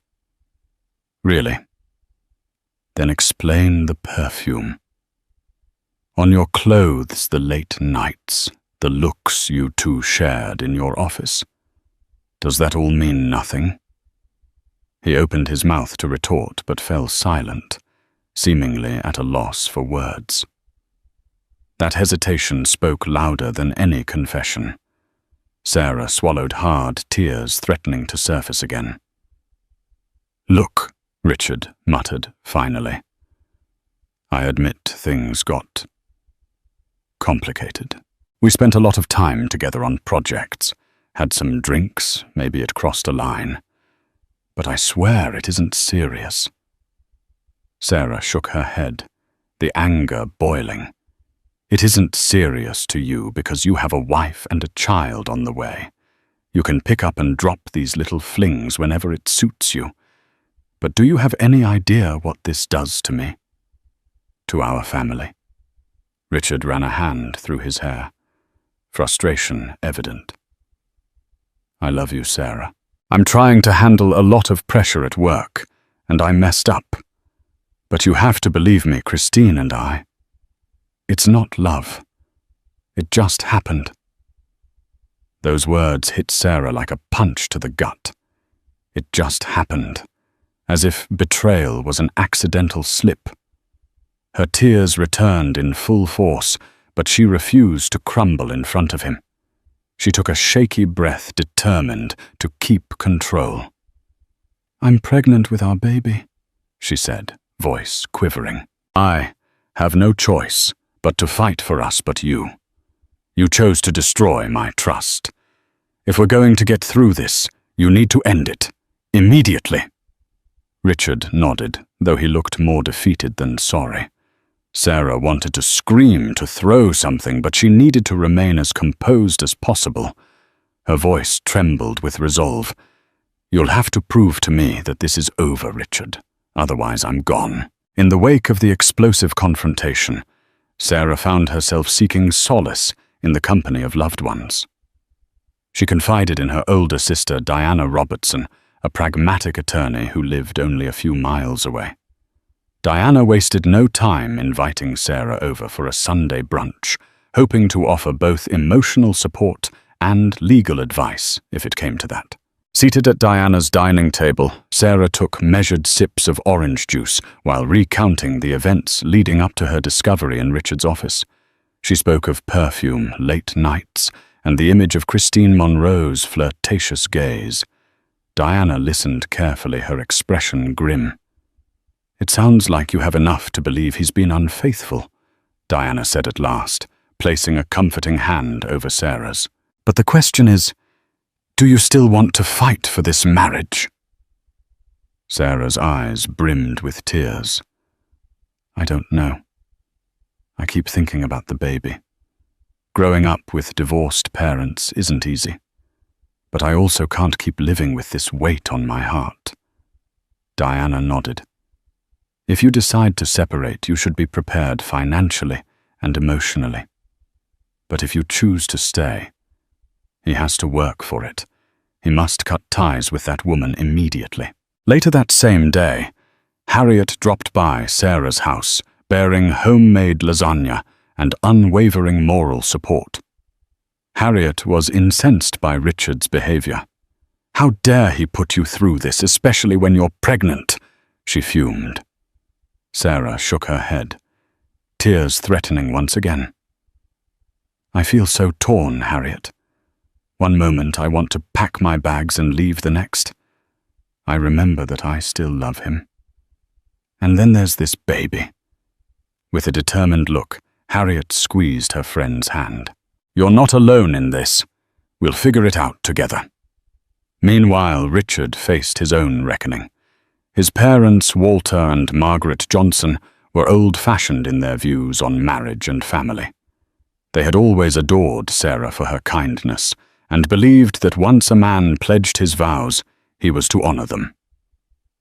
When Margaret learned of the situation through Diana's concerned phone call, she immediately summoned Richard to their cozy lakeside bungalow. Sitting in the living room, Richard tried to defend himself, but his mother's reproachful stare cut him short. Margaret spoke quietly. Richard, how could you do this to Sarah? She's pregnant with your child. Have you forgotten your responsibilities? Walter. A retired school principal removed his glasses and fixed his son with a stern gaze. We thought we raised you better. Marriage isn't just about the good times. It's about commitment, especially during hardships. Richard sighed. I know. I messed up and I regret it. But Sarah and I haven't been close for months. She's so consumed with the pregnancy and I felt alone. Margaret bristled. That's no excuse. You have to fix this. If Christine's truly out of your life, you must prove it. Otherwise, you'll lose Sarah and our grandchild before they even have a chance to know you. His parents' disapproval hit Richard hard. That night, as he drove back to the house, he shared with Sarah. He felt the full weight of the mess he had created. Regret gnawed at him, but so did a lingering question. Was his connection to Christine really something he could just bury? Behind the polished facade of Christine Monroe's ambition lay a tangled mix of emotions. Although she'd carefully curated her online persona, her personal life was far from picture perfect. She had grown up in a small town in Wisconsin, watching her father abandon her mother when she was only 10. Christine vowed to build a life of independence and success so she would never have to rely on anyone who might walk away. When she moved to the city to work at Allen & Myers, she was determined to climb the corporate ladder. She networked relentlessly, volunteered for demanding projects, and never hesitated to do whatever it took to stand out. In Richard Johnson, she found a mentor who recognized her potential. Their professional rapport initially flourished late-night brainstorming sessions, conference calls with high-profile clients, celebratory drinks after sealing a deal. Over time, the line between mentorship and personal involvement blurred. Christine was drawn to Richard's confidence, his laughter, the way he could make her feel seen in a sea of colleagues. She knew he was married, but at first she told herself it was harmless, just a little flirtation. Gradually she sought him out more frequently, confiding in him about her dreams and insecurities. Richard, feeling the pressures at home and work, lapped up the attention. Soon, stolen glances became lingering touches, and the occasional after-work drink turned into an intimate rendezvous. Yet Christine was no wide-eyed innocent. She understood she was meddling in another woman's marriage, but rationalized it with her own heartbreak. I'm not the reason their relationship is failing. It must have already been broken. Deep down, she realized she was repeating the cycle she'd witnessed as a child, someone bridging the gap left by a troubled marriage. But she believed she deserved a chance at happiness, even if it meant stepping over invisible lines. That Wednesday afternoon, when Sarah showed up unannounced at the office, Christine felt her world tilt dangerously. Richard's wife was younger and prettier than she'd expected, her eyes filled not just with anger, but also with raw pain. Christine had stood there, her heart pounding as Richard raced after his wife. She knew the fantasy bubble had burst. In the days that followed, Christine waited for Richard to reach out to offer comfort or reassurance. But he distanced himself, returning her calls, only to discuss urgent office matters. His manner was cold, efficient, and painfully detached. A part of Christine raged at the injustice. How dare he cut me off when he was an equal participant in this affair? Another part of her felt the sharp pangs of guilt. She imagined Sarah's tear-streaked face and the child growing inside her.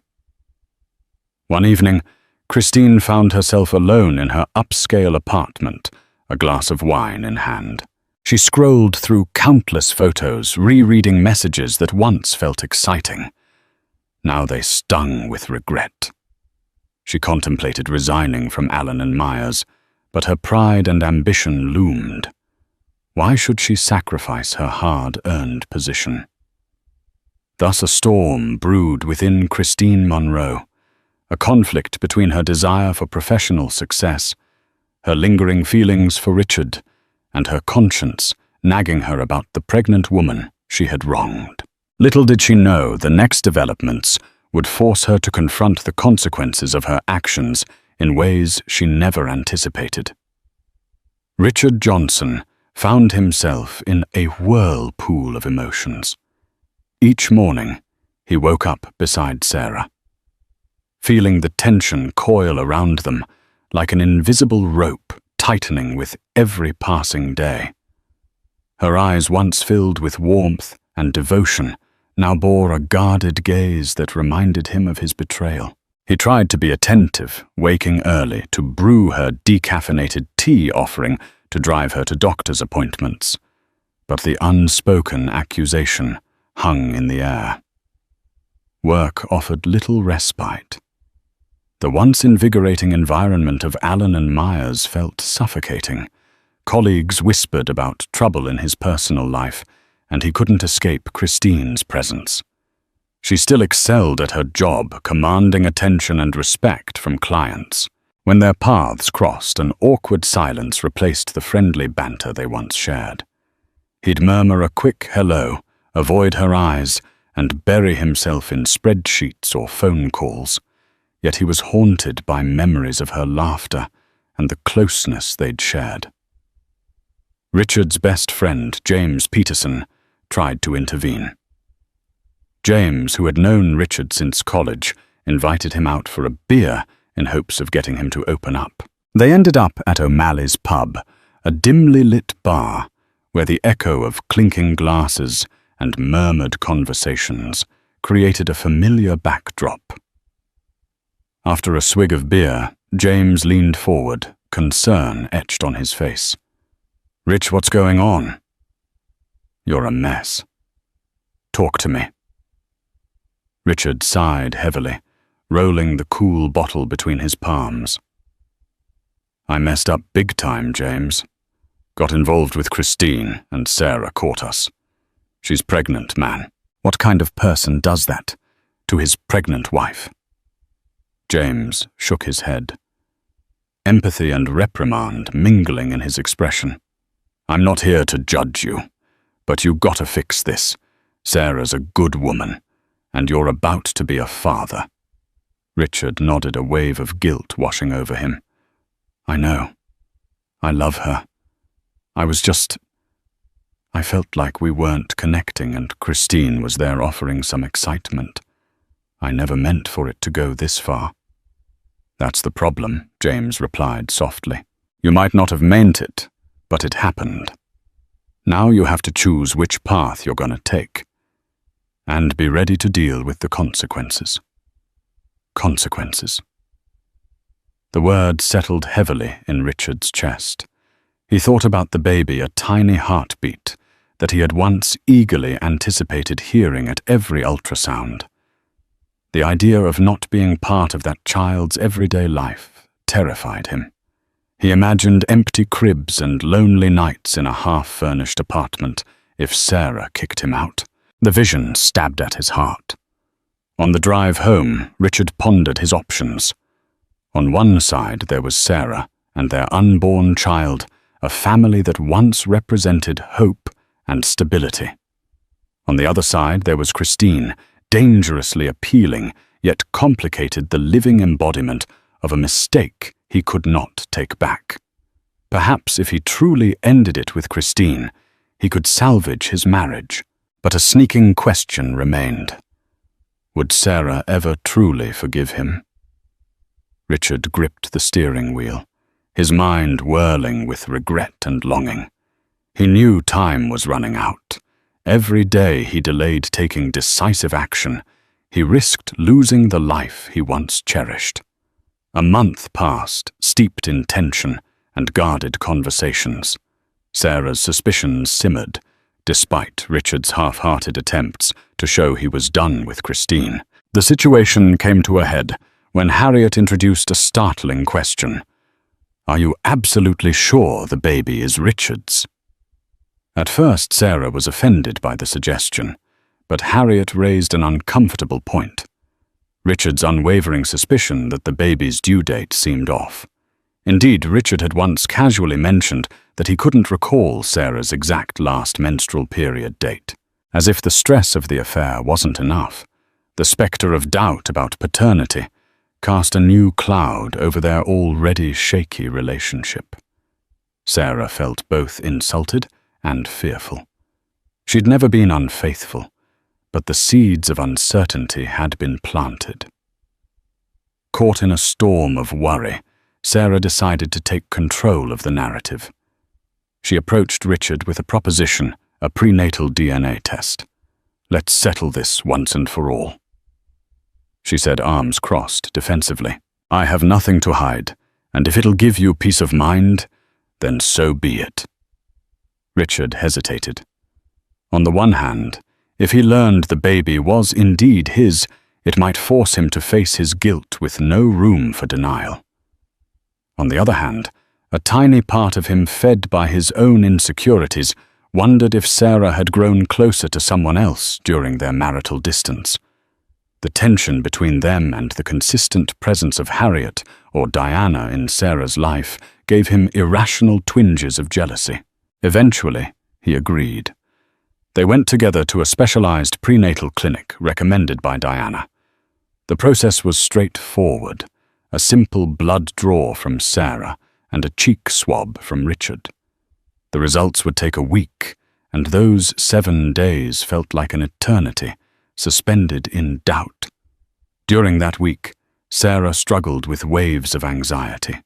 She knew she had been faithful, yet the test symbolized more than just paternity. It represented their crumbling trust. Every time Richard left the house, she braced herself for another betrayal. Every time her phone buzzed, she half expected a message from Christine flaunting her hold on Richard. On day 6, Sarah and Richard sat in tense silence in the living room, replaying the last few months in their minds. She was picking at the hem of her maternity blouse, while he stared blankly at the muted television. Suddenly, Richard's phone lit up a message from the clinic, stating their results were ready. Heart pounding, they agreed to go in person the next morning. Walking into the clinic, they were greeted by a nurse with a sympathetic smile, as though sensing the gravity of the moment. They were ushered into a small consultation room. A doctor wearing a crisp white coat entered with a folder. She cleared her throat. "Mr. and Mrs. Johnson, the prenatal paternity test results are conclusive." She handed them a piece of paper. Richard scanned the words quickly, his eyes widening. He handed the paper to Sarah, who read it in equal shock. The test declared Richard was not the biological father. In that moment, time seemed to stop. Sarah gaped at the words, rereading them, the breath knocked out of her. She felt as if the floor gave way beneath her feet. Richard stared, disbelieving. Every ounce of suspicion he'd harbored suddenly flared while Sarah felt a surge of protest in her heart. "This can't be right. This is impossible." Sarah left the clinic in a daze, tears streaming down her cheeks. Richard marched beside her, his face a mixture of triumph and pain, as though he'd been both vindicated and mortally wounded. The drive home was excruciating. Neither spoke the silence broken only by the hum of the engine. As soon as they stepped into the house, the accusations flew. "What the hell, Sarah?" Richard roared, slamming the front door shut. "You said you had nothing to hide." Sarah, reeling, fought to steady her voice. "I don't know how this happened. I swear I wasn't with anyone else." "Don't lie," he snapped, tears brimming in his own eyes. "The test is conclusive." "Sarah. Conclusive." She gasped, feeling the walls of her world crumble. Was the test faulty? Could there have been a mix-up at the lab? She struggled to articulate her confusion, but Richard's rage was relentless. "I stood by you," he snarled. "I tried to fix this marriage, even after my mistake. And now I find out you betrayed me." Sarah trembled, pressing her hands over her ears as if to block the harrowing words. "Richard, please. I didn't cheat on you. I can't explain the result, but I'm innocent." Richard gave a hollow laugh. "Innocent? You're telling me the lab made a mistake?" "That's far-fetched, Sarah." Overwhelmed and desperate, Sarah grabbed her phone and called Diana. Barely able to articulate the horror of the situation, within minutes Diana arrived and tried to mediate. Richard showed her the test results, his hands shaking. "It's legally binding, Diana. The doctor said it's as accurate as it gets. So either my sister is lying or there was a lab error." Diana studied the document, her eyes narrow. "We need a second opinion. This result is too bizarre. Sarah swears she's been faithful." Richard snorted, grabbing a duffel bag from the closet. "Sure, get another test," he said. "But I'm not sticking around to see how this soap opera ends." Sarah's heart shattered as she watched him pack. She wanted to beg him to stay, to trust her. But what words could she possibly offer now? She was as perplexed as he was. As Richard walked out the door, an icy realization settled over Sarah. Not only had her husband possibly ended their marriage, but her child's paternity was in question, and she had no logical explanation. She sank to the floor, Diana rushing to her side. Diana held her, stroking her hair. "We'll sort this out. We'll get an independent lab to verify. But for now you need to rest." That night, Sarah cried herself to sleep, unable to shake the sense of betrayal from both sides, her husband's affair with Christine and his refusal to believe in her fidelity. Meanwhile, Richard took refuge at James Peterson's place, wrestling with questions he never thought he'd face. Who was the father of Sarah's child, if not him? And could there be any truth to her pleas of innocence? A week later, Sarah arranged for a second DNA test through a reputable lab recommended by Harriet's cousin, a nurse practitioner. The results wouldn't be back for another 10 days, leaving her in agonizing suspense. Her emotions swung between despair and determination. Each kick from the baby felt like a reminder of the child she loved unconditionally, even if the entire world doubted her story. Richard, still living at James Peterson's apartment, found himself torn. He tried to immerse himself in work, but the tension with Christine in the office escalated. She cornered him in the break room one afternoon, eyes filled with curiosity and concern. "I heard rumors about a paternity test," she said, setting down her coffee mug, "and that you moved out." Richard exhaled heavily. "It's complicated, Christine." Christine studied him for a moment, her brow furrowed. "Look, I'm not here to guilt you, but if you need someone to talk to, I'm willing." He gave her a tired look, recalling how her presence had once offered an escape. Now it just reminded him of everything unraveling in his life. "Thanks, but I'm fine," he said, turning to leave.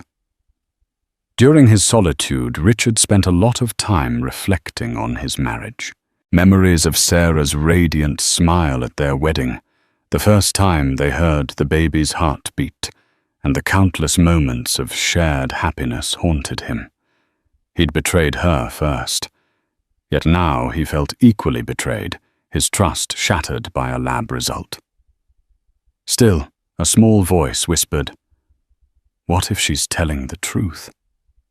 Unsure of what he wanted, Richard called Sarah one evening. She answered, her voice subdued but laced with longing. There was a moment of silence before he spoke. "How are you holding up?" She inhaled shakily. "It's hard. The house feels empty without you." His chest tightened. "Look, I'm still angry and confused, but I'm open to talking. Maybe we can meet for coffee." Sarah agreed, her heart cautiously hopeful. They decided on a small cafe, Le Petit Rose, the place where they'd had their first date. The next day they sat across from each other, the gentle hum of other patrons providing a comforting background. Sarah broke the ice. "I appreciate you meeting me. I know things look bad, but I promise I've been faithful.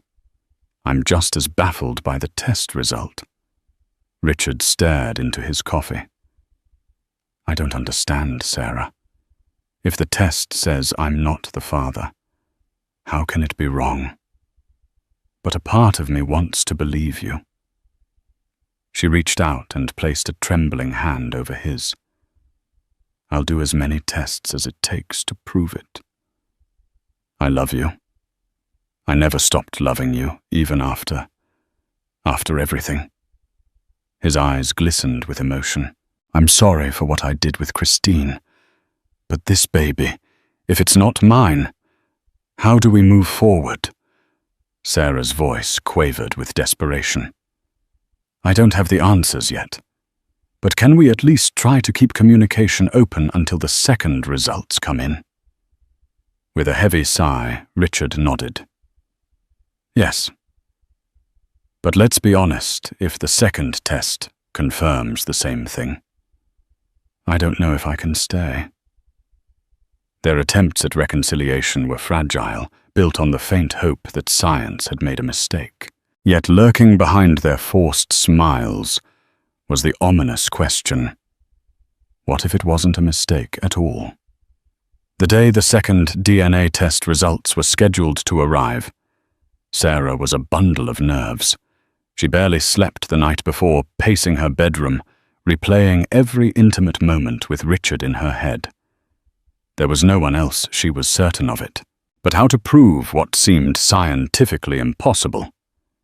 Diana accompanied her to the lab, the same official building with sterile white walls and fluorescent lights that buzzed overhead. A technician handed Sarah an envelope. She trembled as she opened it. Diana's grip on her shoulder tightened in solidarity. Sarah's breath caught in her throat. The second test yielded the same verdict: Richard was not the father. The paper shook in her hands as she mutely handed it to Diana. The disbelief on Diana's face mirrored Sarah's own. "This doesn't make sense," Diana mumbled. "You've never been with anyone else, right?" "No, never." Sarah whispered, tears welling up.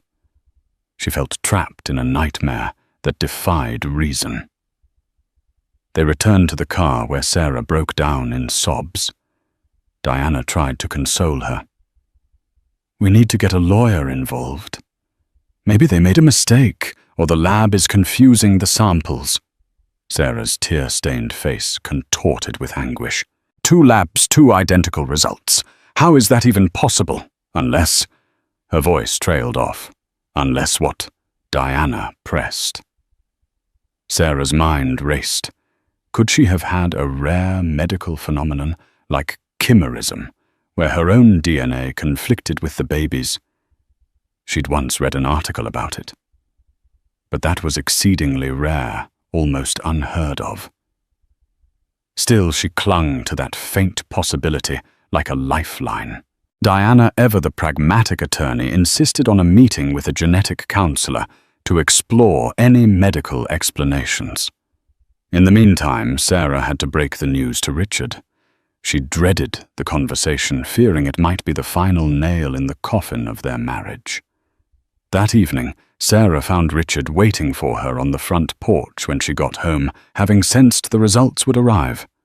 One glance at her tear-streaked face, and he knew. She handed him the envelope, and a fresh wave of anger mixed with heartbreak contorted his features.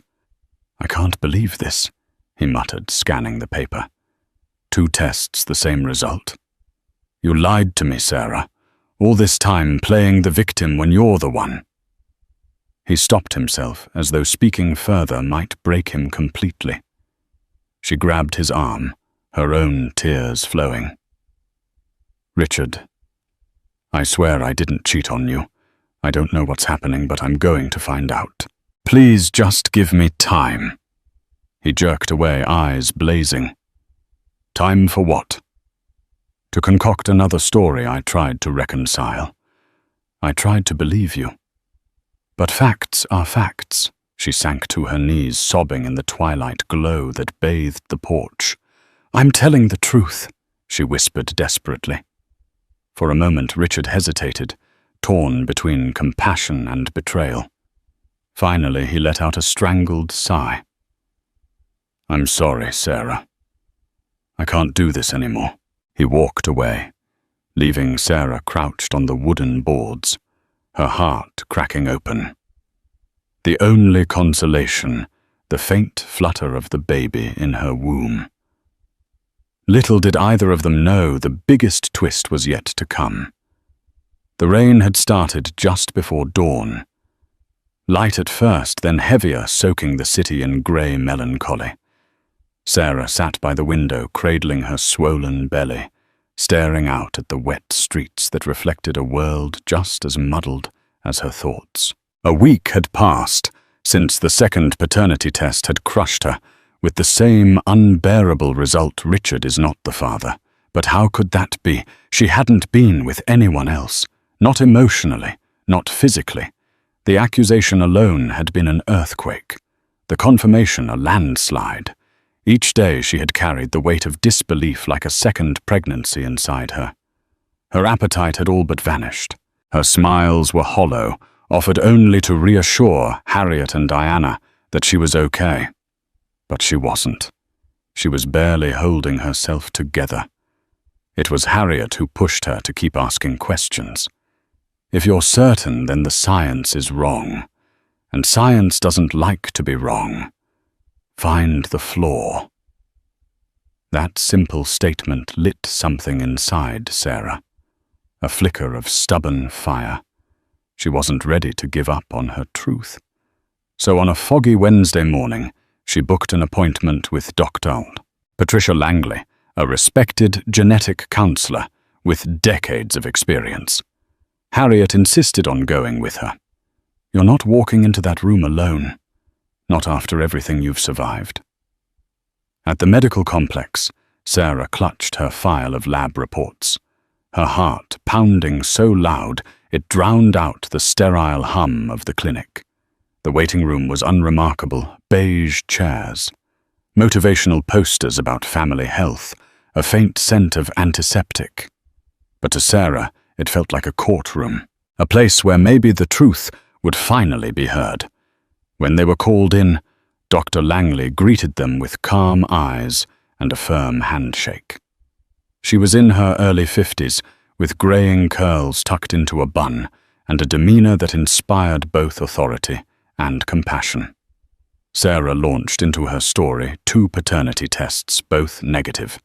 A marriage on the brink. A man who had cheated, but who also believed she had too. And a child growing inside her, now clouded by a question mark that no mother should have to endure. Dr. Langley listened without interrupting. Then she leaned back, fingers steepled thoughtfully. "And you're certain there's no possibility of another biological father?" Sarah met her eyes. Absolutely. I swear on my life. Dr. Langley nodded slowly. Then we explore other explanations. Rare ones, but not impossible. She began explaining something Sarah had only seen in a scattered few medical articles: confined placental mosaicism. In rare cases, Dr. Langley said, turning a notepad toward them, the placenta, the tissue we use for many prenatal tests, contains a different set of DNA than the actual fetus. So a test done on maternal blood or placental DNA can misidentify paternity. It's not the norm, but it's been documented. Sarah's breath caught. You're saying the test could be wrong?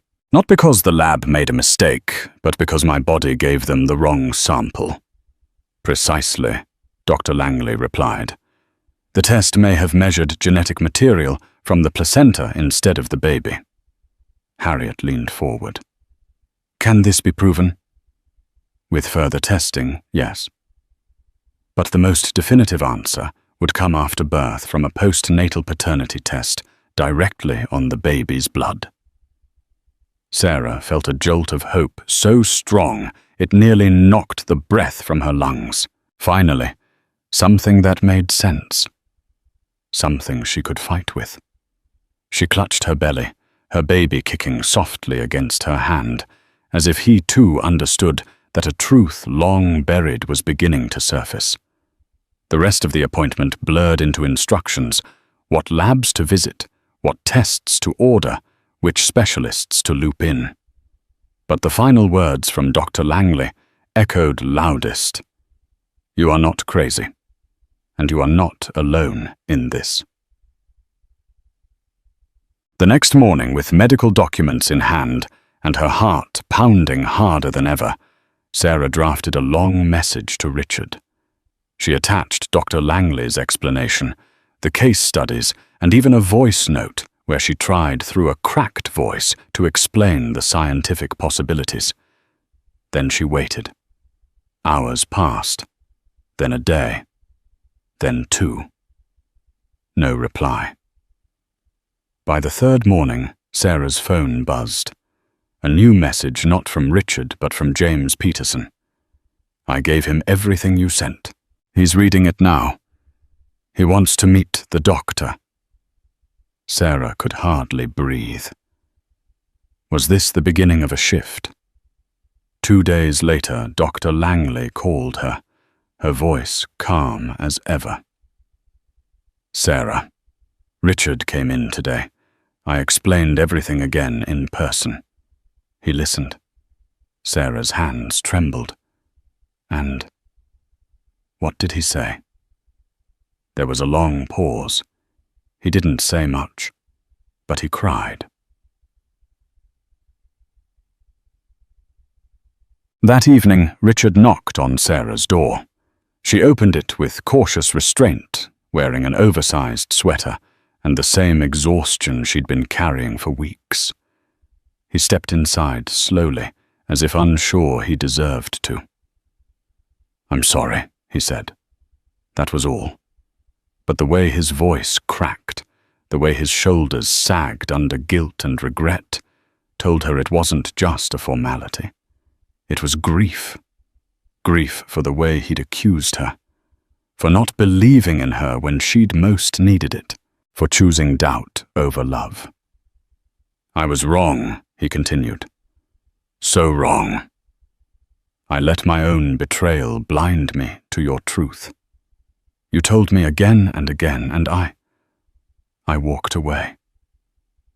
Sarah's eyes filled with tears. She didn't move, didn't speak. I know I hurt you, he said, voice shaking.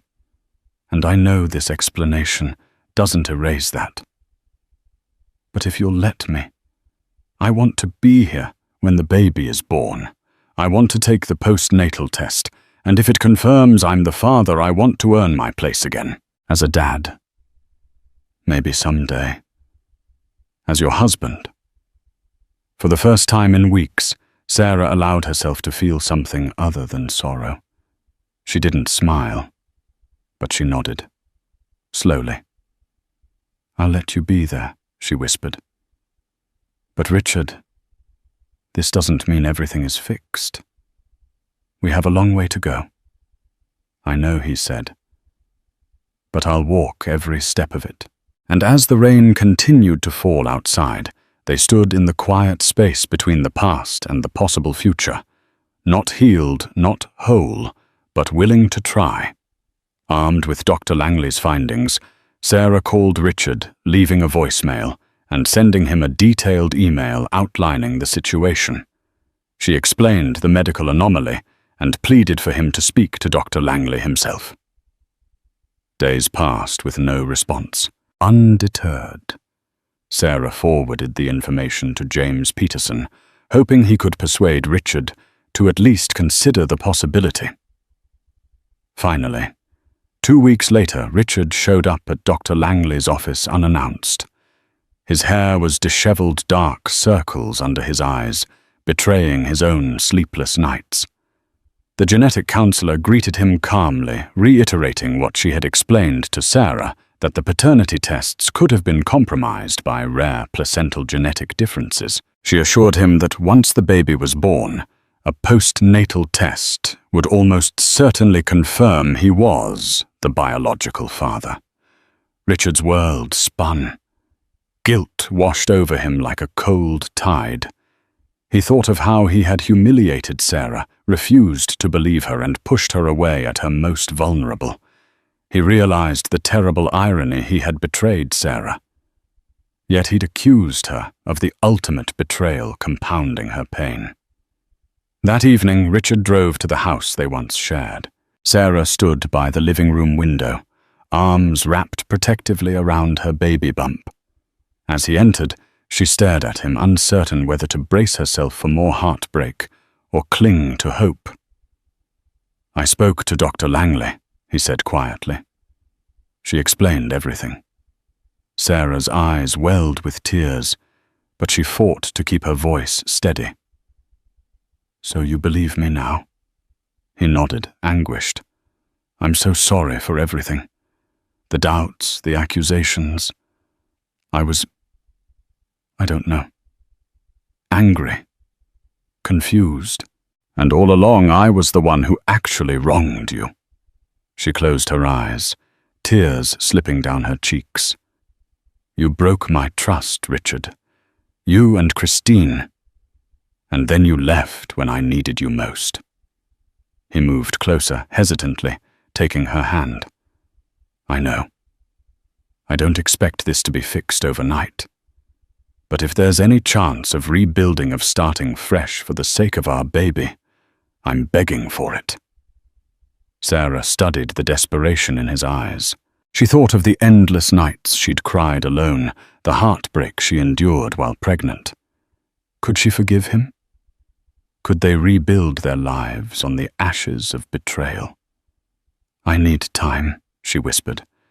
"I need you to show me you've really changed." Richard nodded, tears in his own eyes. "I will. Whatever it takes." In the months that followed, Richard underwent individual therapy to confront the root causes of his affair. They also attended couples counseling, facing their problems head-on rather than burying them under resentment.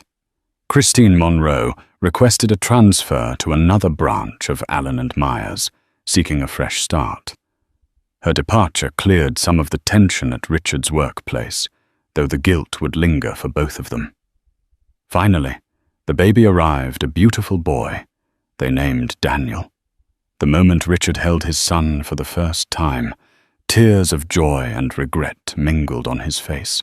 A postnatal paternity test confirmed beyond any doubt that Daniel was indeed Richard's child. It was a bittersweet vindication for Sarah. They weren't magically healed. Rebuilding trust was a gradual, painstaking process. Late-night arguments still flared old wounds, still ached, but a mutual determination to move forward for the sake of Daniel guided them. Some days they felt the old spark of love that had once brought them together. Other days they wrestled with ghosts of betrayal. Yet in their child's innocent smile, they found a reason to keep trying. And so their life carried on, not as the immaculate suburban fairy tale Sarah once envisioned, but as a more complex tapestry, woven from heartbreak, hard truths, and hope. They learned that marriage is a fragile thing, held together by honesty, compassion, and a willingness to fight for it, even when the world seems set on tearing it apart. Thank you for witnessing this roller coaster of betrayal, heartbreak, and unexpected redemption. Sarah's ordeal reminds us that even the strongest relationships can be tested by deception, doubt, and cruel twists of fate. Richard learned the hard way that straying from trust can unravel everything you hold dear. Meanwhile, Sarah discovered that love, though resilient, requires constant nurturing and unwavering honesty. If this story moved you or kept you on the edge of your seat, please show your support. Like, share, and subscribe to our channel for more captivating real-life drama fiction. Your engagement helps us create more stories that delve into the human heart, exploring the full spectrum of love, despair, and second chances. Join our community. Add your thoughts in the comments. And together, let's explore the powerful journeys that shape us, one story at a time.